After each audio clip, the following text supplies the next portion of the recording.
We are going to talk about a movie. This is gonna be a disaster. It was one of the best movies of the year. It's gonna go so well.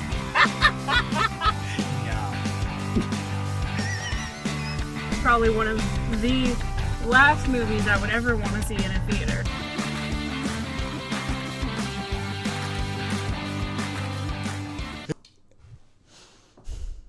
Hello and welcome to 10 Years On. I'm your host, Jacob London, and today we are going to be talking about the movies released on March 26, 2010. But before we get to those, I am joined by my wonderful co-host as always, Taylor Robinson. How are you? I'm great. So good. I'm so good. Yeah, we're talking about some good movies today. We are definitely talking some very good movies. I'm also joined by my wonderful co-panelists, Nick and Peter. How are you guys going? Oh, great. So good. So excited. But in fairness, this is the best week we've that sounds had. like super it's sarcastic. It's like we're actually excited. Super keen. Yeah, this has one of my movies, my number one films that I think will stay number one until October. I think. I don't... It depends on how Toy Story 3 how I react to Toy Story 3. Right. But otherwise, this is definitely staying as number one. God, yeah.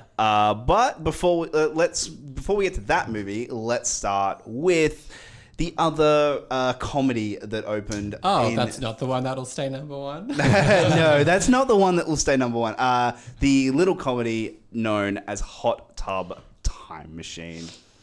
A malfunctioning time machine at a ski resort takes a man back to 1986 with his two friends and nephew, where they must relive a fateful night and not change anything to make sure the nephew is born. What? I've never seen this poster. Me neither. This is the iTunes poster that we got when we had to rent it. Yeah, because the DVD cover has the four of them. Does it have a hot tub? It has a hot tub in the background. I was like, that female cutout. That makes it only kind of makes sense because of the amount of gratuitous nudity that happens in the movie. But in terms of like the way that they've decided to... Yeah, it's kind of like... They're like, we don't care about women's faces, okay? That's not we don't need to look at that. It's kind of like almost being like, oh, it's the four guys after like the one girl I had. But like, you call it Hot Tub Time Machine, but let's not even put a... to be fair, that poster's not much better. No. I mean... Are they just trying to double down on the fact that, like, this is another raunchy comedy? I think that is what they're trying to do, If you go Hot Tub Time Machine, you're like, is this a kid's... Like, is this like a true. Kid's if you call it Hot Tub sci-fi Time adventure Machine, movie? that could be kind of construed as a kid's movie, so... Yeah, I still just don't know if that was quite the right way to go about doing that. That's a little... No. So, well, very average. I mean, I dig the body of the woman that's on it. I mean, that's goals, but like that's I don't know about that. Even I can appreciate that. Oh god. So let's talk about Hot Tub Time Machine. So who had seen it before? All of us except for Jacob? I mean, for our audio. Everyone except for Jacob. I'd never seen it. I don't know how I'd never. It was one that I just missed. And I saw this in the cinemas, and then I saw it at home, and I purchased it on DVD before Blu-ray was a thing. You were 4 when this one came out. I was still an embryo, and I remember watching it in the feed in the womb, and I would have been 15 when it came out. So, but I didn't see it in cinemas. From here, though, I was just like, I wouldn't be surprised if he was 4. I was like, that's right, movies came out 10 years ago. How old do you think I am? You know what, Nick? I don't know. Sometimes it baffles me. This has been 12 episodes of babysitting for you guys at this point. Yeah. I'm massively underpaid. So I didn't see this one in theaters. I saw it a couple years after it came out. I think it was just one that I kind of put on when I was looking for movies to put on. Yeah. It was kind of one of those things. And it stayed about the same quality for me since the last time I watched it. Like, it's a fun movie. Like, it's not spectacular by any means, but I think it's fun. I think it has some funny moments. It has some interesting moments as well. It has, like I said before, a lot of nudity just for the sake of nudity. That's it, yeah. It's just like... But it's also not the most heinous I've ever seen that kind of thing used in a movie. Like, it's not like gratuitous. where it's like just gross. Yeah. Like, it's not that. It's just a very dude It's a movie. comedy. It's a dude-centric movie. Yeah. But there are parts of it that I do enjoy and think are funny. So, I mean, I enjoy it for what it is. So and also, sorry, Sebastian Stan's hair in this movie is. But like Sebastian he plays Yes. the 80s douche villain So well. Like almost just like, how were you not like in the 80s? Like he's he's like the face. He's got the face. hair, like it's too the ski perfect. jacket. Like he's got like out of everyone else's ski jackets, he's got like the rich boy ski jacket. It's so perfect. But he Like, leans he's into totally it. the one that would be working on the mountain because his parents own the country club and like. And I think like even his voice, like he's got like these are not gonna do this on my mountain. Like it's so I think good. when they see them coming down the mountain and someone asks him and he's just like, I don't know, Chad. And just like his delivery, like it's so, I was like, I pissed myself laughing. Being like, it's not a funny line. His delivery is just so good. So damn good. He just like leans so heavily into He that does. character and just completely Completely delivers. goes with It's it. Yeah. so much fun. funny, especially when you know that in his mind he's seeing the young version of these characters, Yes. Oh my but God, we're seeing yes. him The playing old- against the older versions, which makes it so much better. funnier Yeah, to me much fun. because he doesn't know that he's just like trash talking these like sad adult men. Like he thinks it's this teenager, and it's just so funny So to me. good. Layers. This movie has layers. as someone who had never seen it before, we watched the unrated version Because you which- can only rent. Yeah, you that couldn't version. actually get the Yeah. non-unrated. I on DVD it gives you the theatrical or uncut, and I was like, I'm going to watch the uncut as well. So I can't remember the film well enough when I first saw it to know what was in it. I'm pretty sure it's just a lot of excess nudity. Yeah, so I think looked so it up. too, It's a minute 40. Okay. It's a minute 40 Okay. longer. So I had I remember walking and going, okay, there's things that I didn't like were basically the excess. Like it was over the top in terms of the nudity, in terms of like a lot of the grotesque, like absurd comedy just didn't land for me. Like the vomiting and like that sort of stuff. I'm just not a The gross out humor. the gross out humor. That's the word I was looking for. And I was like, but a lot of that's probably from the unrated version because we watched the unrated version and we're like, it's only a minute 40. Yeah. So a lot of it's actually in the movie. I liked it. Like, I think it's a good, funny, original film. Like it made me laugh. There was a lot of really great moments. I laughed very hard in a lot of moments. And yeah, it's just a fun, good I think comedy. it's just a pretty- not. I just don't think it's a great comedy. No, and I don't either. But I think for an original idea that's really bonkers at times, it's fun. That's it. And it's you know. know. I remember hearing about this movie and I thought, this sounds like a piece of shit. Yeah. Like first of all, the title is like awful. It's like a what? And then you hear the concept, and I remember reading about it, and it was like John Cusack, and I was like, John Cusack's attached to this? That's Like, the first what? weird choice. But then also but he like produced this, so he like wanted to do loved this script. And then you watch it and you go, oh, okay. As you said, bonkers idea, but they absolutely commit to it, and that's what makes this movie so funny because they're not playing this off like it's because it remotely starts off very dramatic. It does in the sense of like they have been brought together because a friend tried to kill himself. Yeah. You know what I mean? Like even though he denies it, like it's what we see. And he's a very he's a sad character. He's man. There are so many scenes where I was like, you are just an angry person. Rob Corddry could he does have the right.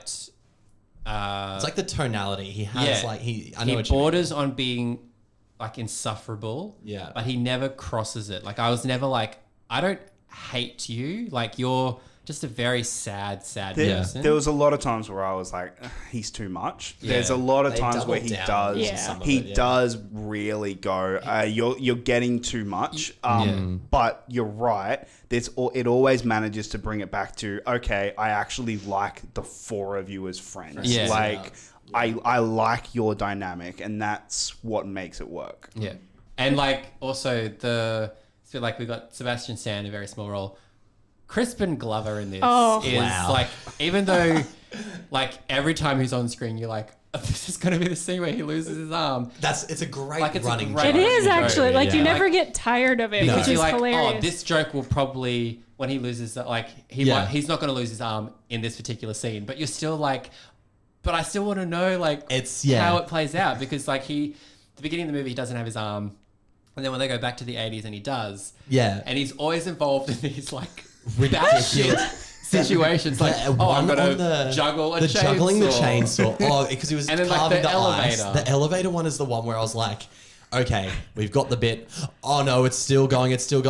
Oh, okay. Oh no, it's actually still going. Like, that is one of the longest bits. It's so funny. The funny thing to me is when they go back and they realize that he has two arms, and they just can't process like the information. Like they're like a bunch of children who are just like, wait a second. Yeah. It's actually such a good payoff. It's actually really funny. And then the fact that like they just will be walking past and they'll see him and they'll be like, no, we have to stay and watch him, and we won't help him because his fate is to lose his arm. It's the scene that's great is when John Cusack is drunk and he goes like, you're gonna lose your... He's like dressed up in like all the snow gear. He's got like the lady's sunglasses on. He's like, you're gonna lose your arm. And Crispin Glover's like, yeah. He's like just playing along because he's just drunk. Yeah. Oh, so Crispin Glover's a weird dude. Oh, no, he's so good though. There's one ending to this movie that I think really pays off, and then there's one part of the end that like has to happen, but I don't like the way that it's done.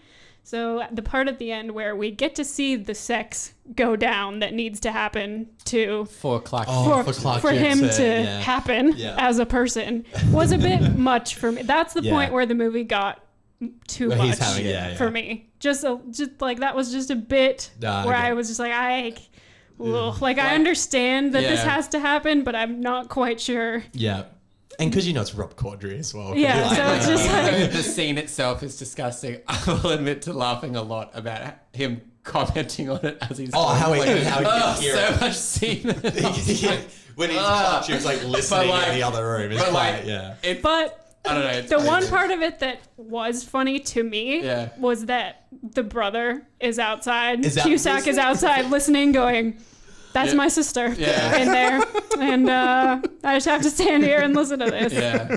Like, I would have just preferred just to see that and hear the things, but like not have to see it. Seeing it's like, it is very much like, I feel very attacked. Like, why did you have to do me like this? Like, I was not ready. Yeah. But I do ultimately like the payoff of the movie where they take it because he's clearly still a bit of a mess, but he's clearly much happier, and like they all end up in a better place. The infomercial is fantastic. He's very much someone driven by like material things. Yes. You realize like he didn't have much, so him realizing everything he could do, making Google his name, Lugal was so funny. That was a great hack. Like, and he's still married. Like, he's still married. And everything. Like it's kind of like, this is like... He's got the hair. But it's still so over the top because he's the same person in terms of but you're also not mad about it. But that's what I mean. Like, it just feels... Like, you two deserve each other. You know? Like, because she's pretty awful too. Yeah, she's not great. But, I don't know. And her little line where she's just like, I feel pregnant. Like, I think that's great.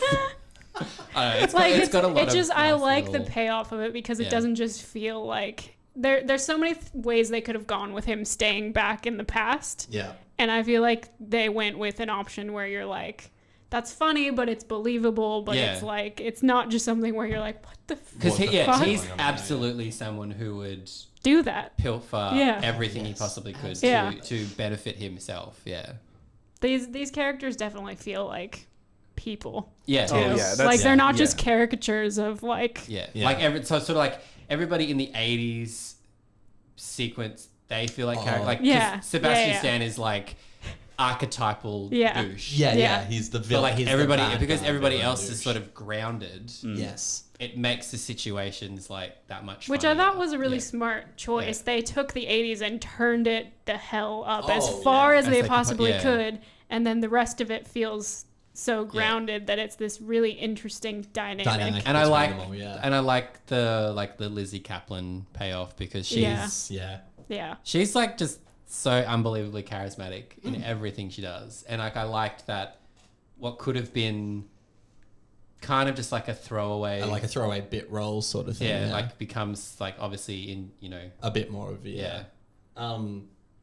I remember watching Clark Duke's CGI when he keeps flickering, and part of me was like, that's so 2010. And then I was like, it's also better than most of the CGI in Percy Jackson as well. The fact that I was like, it looks kind of Most real. of the better than most of the CGI we've seen so So far this far, year. yeah, So yeah. And also, this movie has a Wild Hogs reference. Yeah. which And was that made me piss myself laughing because I don't think there will ever be a thing in pop culture again that references Wild Probably Hogs. not. I'm trying to think of the joke that he said. He just, when they're first sitting in the room, they're just like this is just like the movie Wild Hogs, Hogs. that's right. And it's like, it's such Because- a nothing reference, but I was like, that's funny for because some like reason. Wild Hogs. the other thing. One of my favorite jokes in that is when Craig calls his future wife, and she's like God, 8, yes. and he just calls her. She's And like, then the dad takes over, is like, this has nothing to fucking do with you right now. But that's what I mean. It's stuff that's so ridiculous and they lean all the way into it where you just... When he's having sex with the chick and he's like crying in the...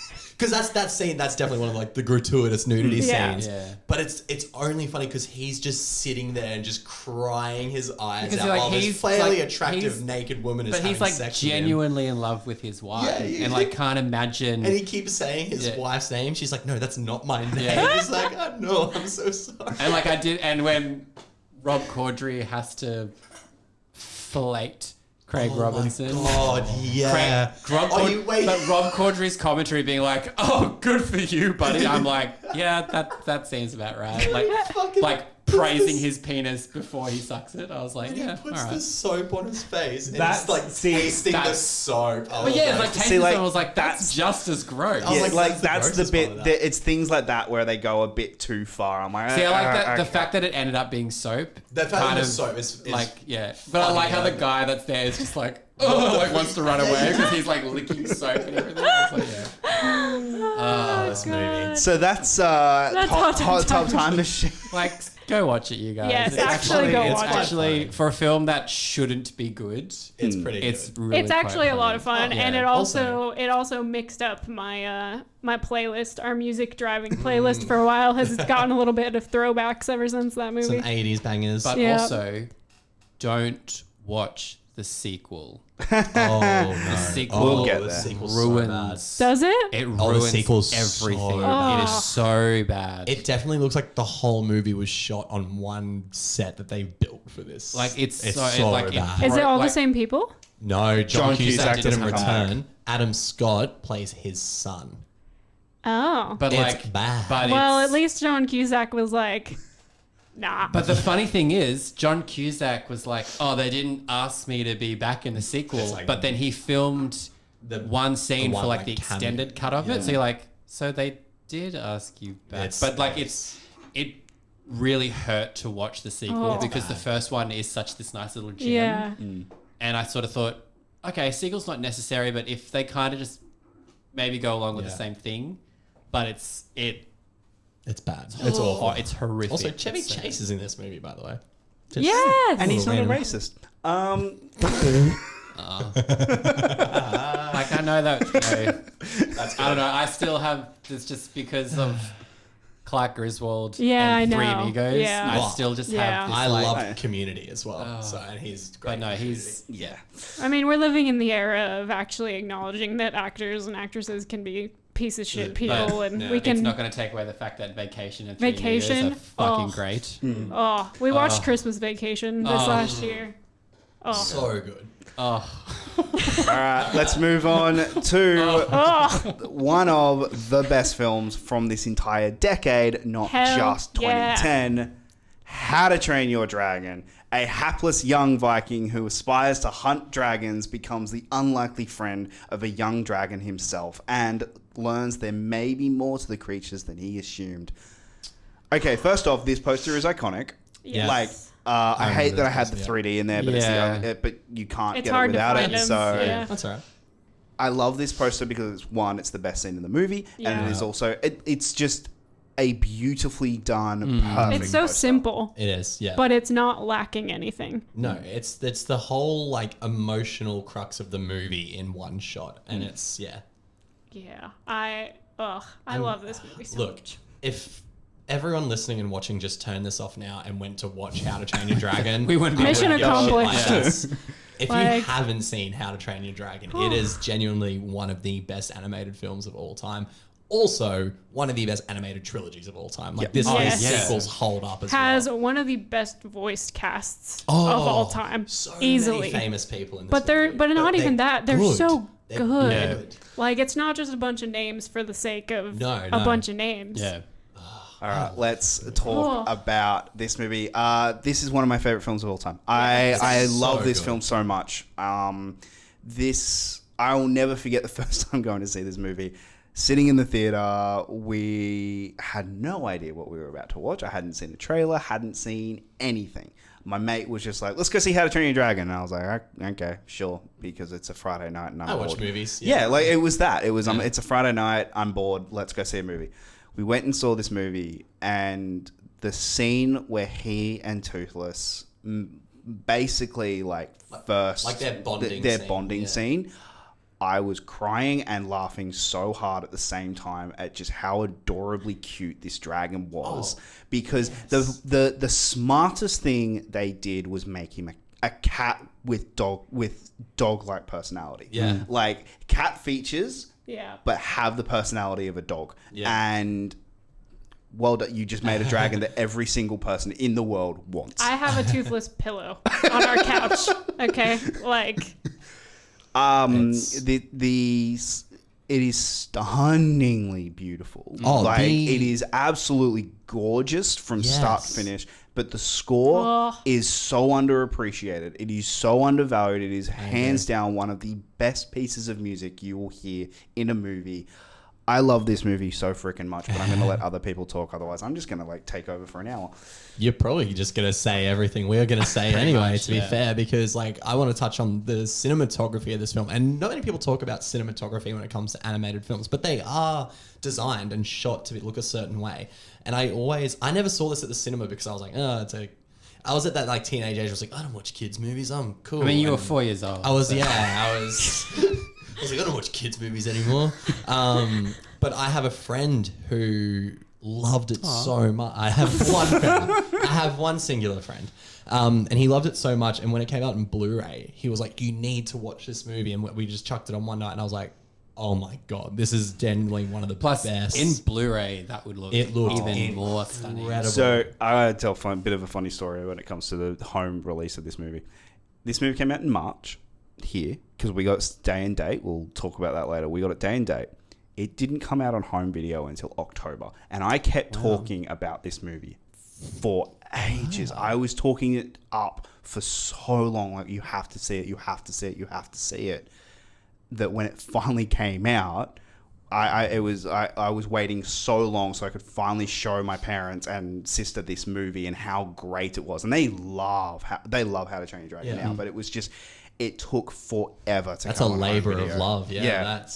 So why did it take so long? Do you know, or it was just? Back in 2010, they took a while. It was like 6 months was kind of and also it was popular. That when a film's popular, it's got to come out. The turnaround now really spoils us because even now I get surprised when films are released because in 2010 was around the year when I started really getting into movies. Because that was halfway through high school for me, so that was the time when I was discovering things that I liked. And back then it did take at least 6 months usually after you saw something in theaters to get your hands on it. That was just how it was for me in my younger adult years. It baffles me that Frozen 2 is now available. I know, that's what I mean. That movie, 4 months. I was like, that's not. I mean, that's the relative time we wait now, but. It just feels like I was like Frozen 2 feels like it just happened. I know. Okay. But then when you look at something like the reason for that is if the first Frozen we got very late because it had legs and it stayed, and that's the difference is when a movie has legs and stays, they actually do delay the home release because it's like, well, we may as well get the money. We want money from in the theaters. And that's what happened with How to Train Your Dragon. How to Train Your Dragon had legs. It really had legs. It doesn't open very big, but it stays. It doesn't go anywhere. More people see it. More people talk about it. Yeah. Whereas in now, and that's the downside with the sequels is they didn't really have legs. They just kind of came and they didn't do great. But that's where when it comes to the home release of this movie, I think that is what caused it, because it was still in theaters by June, July. It was still in theaters, so it was you weren't going to get a home theater release for it. God, this movie's fucking it's great. So good. I love this movie so much. I love this movie because it has so many precious relationships in it. You get the relationship with Toothless, which is the best. It's the best thing ever. You have the relationship with his dad, which is such... Also, Gerard Butler. I know. So there was an episode recently where we just shat on him a little bit, and now we're turning around week later and being like... this is the best thing he's in. I think so. Easily. And he's good. He's really good. Really good as the dad. Like, the relationship they have and the eventual arc within the 3 films that it ends up being is just one of the most beautiful developments that I've ever seen. The humor in this movie kills me. Yeah, it absolutely kills me because his little posse of people trying to train to fight dragons. Their Dragon Academy is so funny. The twins, the brother and sister. Oh my God. I want to get to them, but I want you guys to all talk because I want to talk about something that I think is genius when it comes to those characters. But it's just so interesting to me because it's such a fun part of the world building because you don't really have to show that, and I don't feel like most movies would spend a lot of time on that.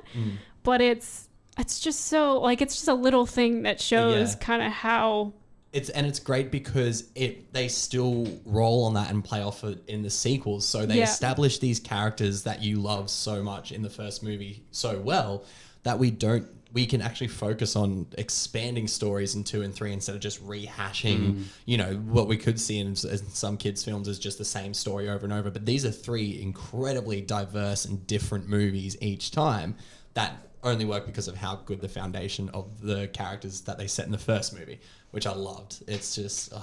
There's no one I hate in this movie. There are no characters that I hate in this movie.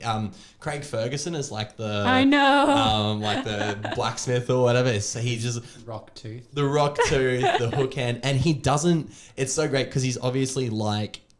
Apart from his own dad, he's like Hiccup's like moral like compass and sort of like... But he's not afraid to just be blunt, like really blunt and honest. Just like when at the beginning of the movie when he's like, stay, you stay. He's like, I want to fight dragons. It's like, probably not going to happen for you. How about we not do that? Yeah. But another thing that I think these movies does beautifully and is introduced by the end of the first movie is how they handle losing a limb for someone that young. Yeah, absolutely. Because he's very young in the first movie, but you also then have a dragon who is also needs help. Who needs help, to be able to do what he does. And for a kid's movie, that's a big thing to deal with, especially if you're a kid who has that or has dealt with that, or a parent who has that.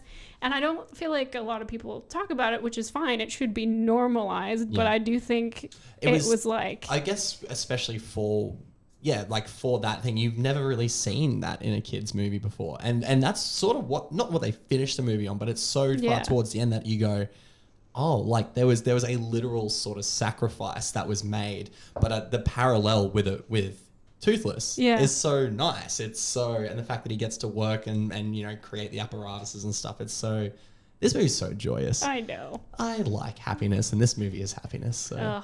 It is. It's so good. Peter? I was like, I should just throw us down and be like, I fucking hate this movie. No, and it really is. I think this was probably a movie that no one really expected to sort of have the longevity that it did, you know, because it wasn't like a Disney or a Pixar, you know. And I just think one of the greatest things is that they made Toothless like one of the most human characters. Yeah. Like his eyes, you're just like, oh, buddy. And yeah, like everything's been said. It's just you just watch this movie and you just feel so good. Yeah. And you just get so invested in these characters. Like it's a hard thing for animated characters to feel real. Yeah. And this is one of those movies where you're just like, I don't want anything to happen to any of you because I love all of you so much. And like, it's the first movie. I know. You know, like It's so weird that they have like their footing so strongly. Yeah. They weren't really trying to experiment with stuff. They're like, no, we know what we want to make, and this is what we're gonna make. And like, you sort of, when the movie starts, there's obviously already so much has gone on. Yeah. But they sort of pick it up where you're like, okay, I love the opening. you know, Oh, like it's so exciting. They've caught me up, and I'm not. Yeah. I know where everybody, like, I know the relationships. It's a very simple premise that they set up. Yeah. They're like, we're just trying to protect ourselves from dragons, and that's why you don't hate when they're trying to find the Night Fury, when they're trying to find Toothless and kill him, because they're like, this has been. But then the fact that he's just like, they're just as scared of us as we're of them, and you're like, That's it is. That's like, it. That's it. That's, you know, yeah, that's and the then mentality that you're like, you, as much as these things scare you, I was like, from their perspective, we're the dragons to them. Yeah. You know? Yeah. It's you're right, and they do the scene where he goes to kill Toothless the first time. It's all done basically without words, and you know exactly what he's feeling and why he's going through all of this, and why and how difficult this is. And he's just like, no, yeah, he understands. It's just beautiful filmmaking, and that's what, and I think this film is very underappreciated because it is animation. That they don't appreciate the filmmaking that actually goes into making this, and I love every aspect of this film.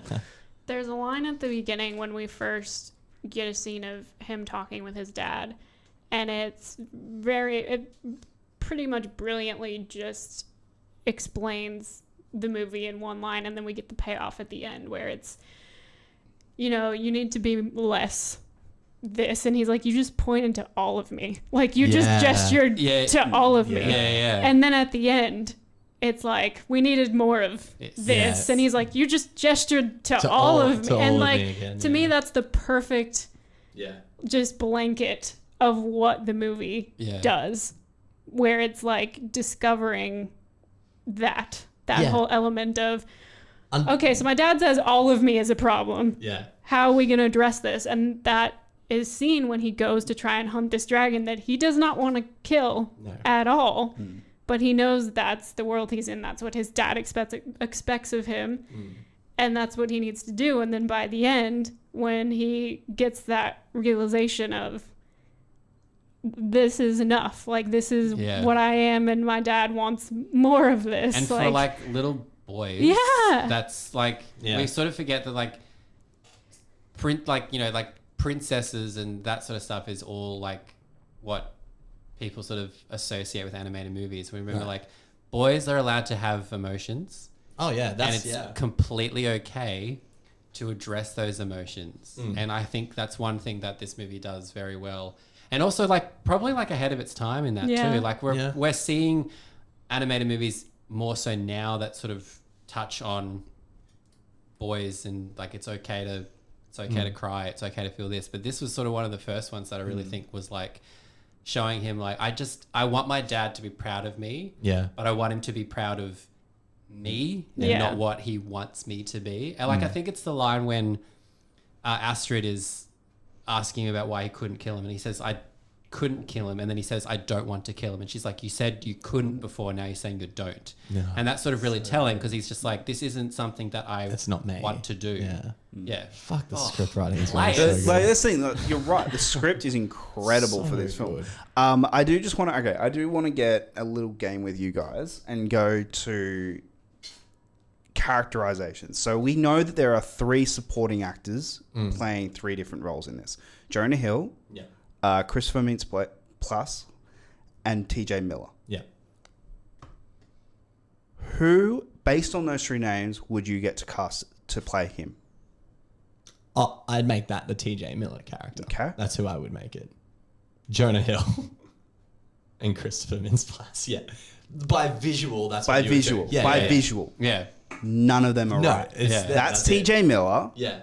That's Christopher, Mintz-Plasse. and that's Jonah Hill. Yeah. And the reason I want to bring that up is what I love so much about that is it takes character design, but also then uses the voices that fit that design instead of, we'll just get what the actual actor looks like. Because a lot of animated films do that. They grab the actor and they go, okay, we've just basically put you into the animated film. Think about Kristen Bell in Frozen, how much, and Idina Menzel, look like how much the characters are sort of as like assimilations of the actresses who are playing them. Well, you could think of like America Ferrera is not the person you would expect to voice Astrid. No, never in a million years. But she works. She works incredibly for it, and it's just it's something I notice every time I watch it is that how, like, for years I always thought, Jonah Hill was Fish Legs, and it's like no, it's not. It's not. He's not Fish Legs, even though because Jonah Hill's in this movie. Yeah. You hear his voice and you're like, that's Jonah Hill. I said with all of them, TJ Miller as well, Christopher Mintz-Plasse, But it's something that's always just fascinated about me about this movie, especially considering Jay does look very much like Hiccup. But that's fine because like that's your main character and he looks and it sounds like him. Like him being not looking the part is sort of it works for that character. One other thing that I've always had in my mind, I love where they go with the story, especially with the sequels now, and we know where they go with the story between Hiccup and his father. But I always thought the first time I watched this that, I was in the scene where they're arguing, where he's just found out that he can't kill, that Toothless is like a friend of Hiccup's. And I always thought that in that scene, he was, the dad was going to reveal, no, he knew that they were just, worker bees for the queen. Right. But it's what he you didn't care. It's what you do as a Viking. You kill dragons. And I'm glad they don't go that angle. No. But I always thought that could have been an interesting, and he becomes the human villain, whereas in the dragons, the main villain. And I thought that could have been an interesting angle, but I'm glad they didn't go that way. Well, and it makes it more exciting when we get that reveal that there is a bigger dragon and that is a bigger threat. So, and then obviously, because then we get the awesome ending where dragons now live with the Vikings and it's fun. Again, look, one of the best films we're going to watch this year, one of the best films we're probably going to watch this entire decade. Oh, God, yeah. I only watched this movie for the first time recently. Yes. Actually. Last year. On a Skype date. Because you told me I had to watch it. Yes. Because it was really good. Yes, because this was amazing. So good. Yes. Would have been and the sequels. a bit awkward if you were just like, this movie's shit. I'm like, my Skype connection is just, it's not, we gotta. Wait. I'm going into a tunnel. Whoosh. Whoosh. I'm next to a bus. Whoosh. Also, the sequels are fantastic. They are. Yes, they are they're fantastic. so Brilliant good. sequels. Yeah. So good. Guys, that is. We had such a good week. I know. We did. We had a really, week. really I don't good feel week. exhausted after this one. It's kind of nice. 2 movies I would happily rewatch. Oh, God. Yep. Soon too. I'd watch Hot Tub Time Machine again as well. I'd watch be How to like, Train Your Dragon tonight if I could, honestly. All right, let's move on to weekend box office. We have, thank you, America. We did something right. How to Train Your Dragon, number 1 with $43.7 million. Alice in Wonderland with 17.7. Hot Tub Time Machine with 14 million. The Bounty Hunter with 12 million. Diary of a Wimpy Kid with 10.1 million. She's Out of My League with 3.5 million. Green Zone with 3.3 million. Shutter Island with 3.1 million. Repo Man with 3 million. And Our Family Wedding with 2.3 Jesus, million. Our Family Wedding is still I there. know. Hey, and Did guess She's what, Out of My guys? League move up? No, it actually stayed the same. Okay. Green Zone dropped. That's still pretty good. Guys, bit of history. Dropped out from last week. Avatar dropped from Holy 8. Shit. effing S, you guys. March no. 26th. That's It only crazy. took 4 months for it That's to drop out of the top insane. 10. I mean, what a dog shit movie. Jesus. I don't think it'll go on to do anything special. I mean, technically, we're still waiting 10 years for a sequel. I know. Yeah. Yeah, If you're watching this in a sort of time capsule-esque mode, we still don't have the Avatar sequel. Yeah. We know people are in it. Yeah. That's about We it. know it's been filmed. Like he's Finally, it's now. actually Yeah. been filmed. So And we're getting 4 of them. I've 4 sequels. lost interest. I in Disney, I trust in that they will get us interested because they will find a way. That's fine, but the fact that it's taken 10 years for them to start filming Yeah. is Yeah. just a lot of people who would have gone to see it. Oh, yeah. Yeah. are just Yeah. Yeah. Yeah. And Remember Me dropped off from 10th. Oh, shame. All right, moving in to major movie news. It's official, guys. Variety confirm that Chris Evans will star as Captain America. Hey, I wonder how he does. That guy's cool. I like him. I reckon he's gonna do just fine. It's pretty nuts though. Like we're That's 10 huge, years. yeah. So Wow. March 26th, 2010. And the movie comes 2010. out 2011. 2011. No, I'm more thinking, and 9 years later, 9 years and 2 months later, and he's done with the role. Yeah. only just. Like, Yeah. Yeah. Really just shy of 10 years. Like, Like it's, what a Yeah. what a send off. I oh, know. Yeah. like I mean, he is the only actor in the MCU. He's the only Phase 1 actor to appear in a film every year that he worked. That's That right, he, yeah, 'cause that he he did, did like, all his- the Yeah. Oh, he did like the small cameos. yeah. So and from stuff too. like from this. 2011 through until 2019. 2019, he appeared So in he- at least one yeah. film every year. Because he did the cameo in Homecoming. The Homecoming one and And Thor. and Yeah. Thor: Thor. The Dark World. That's Yeah. right. That's yeah, why. when They're the Loki two. plays him, yeah. Yeah, so it's interesting. Yeah. All right, and America's ass. the other movie news is Angelina Jolie is now in talks to play Maleficent. Oh, for me, I was just like, if she's still fucking in talks for Gravity, like, I swear to God.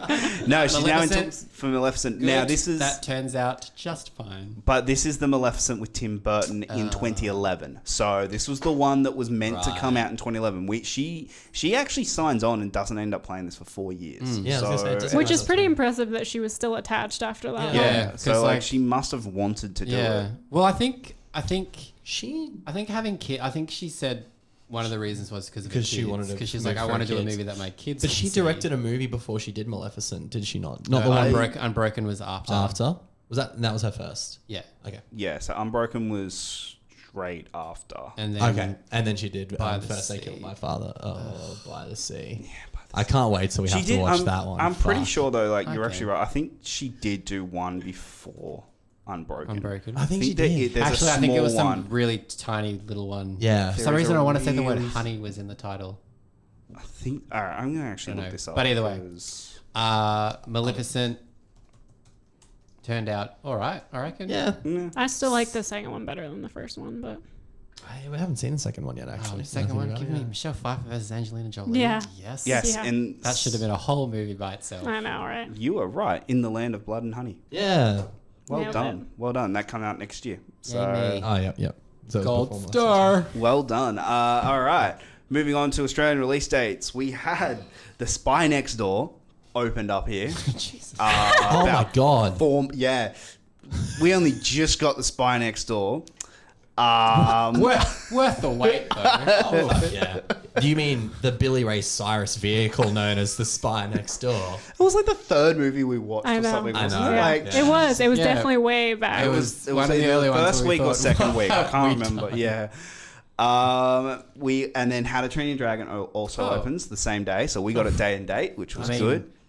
Talk about choices. Oh yeah, I mean, hey, it's school holidays, It's so school that's holidays. why. It makes so, perfect sense. Yeah, another really classic school holidays movie for the kids. The Girl with the Dragon Tattoo, the Swedish version. Oh wow! For me, there I was like, "Hot Tub Time." Girl with the Dragon Tattoo, Swedish version. Yeah, fun for the whole family. Oh yeah. Especially the Swedish version. Yeah. Oh yeah. The Swedes definitely don't have the censorship sort of vibes that They're like, the US kids have. will learn this now. Yeah. Like, yeah. Just be like, schools. we're not going to do a sex education talk. We're going to take children to see the Swedish version of Girl with Dragon Tattoo. That is their sex education class. They just pop the DVD in and that's just... They'll come out with questions of... men will instantly just be like yeah. I mean, to be fair, they'll be like, I will never do anything bad ever again. Oh, God. And girls will be like, that's right.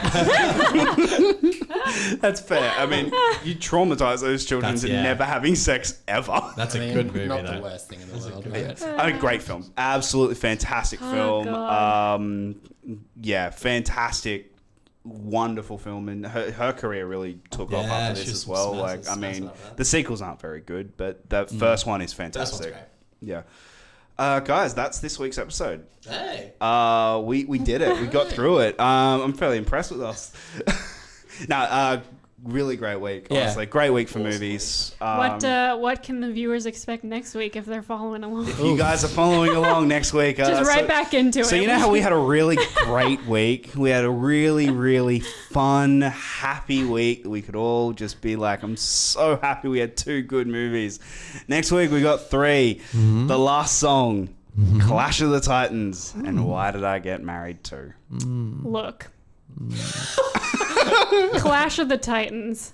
You get some really, really fabulous armor on Liam Neeson that they just use constant lens flare. Oh, and like it's fabulous. It's not reflecting off the armor. It's coming from it's from the armor. Okay, so I'm just gonna say that I will not have Clash of the Titans being on the same list of badness as The Last Song. Sam Worthington coming off that Avatar fame as well. Like, that man is going to do things one day. But also, put Sam Worthington in a skirt. Not going to be mad about that. All right, guys. Well, we will see you next week here on 10 Years On. I want to thank my co-panelists and my co-host. Thank you very much for joining us. And until then, my name's been Jacob Blunden. Take care.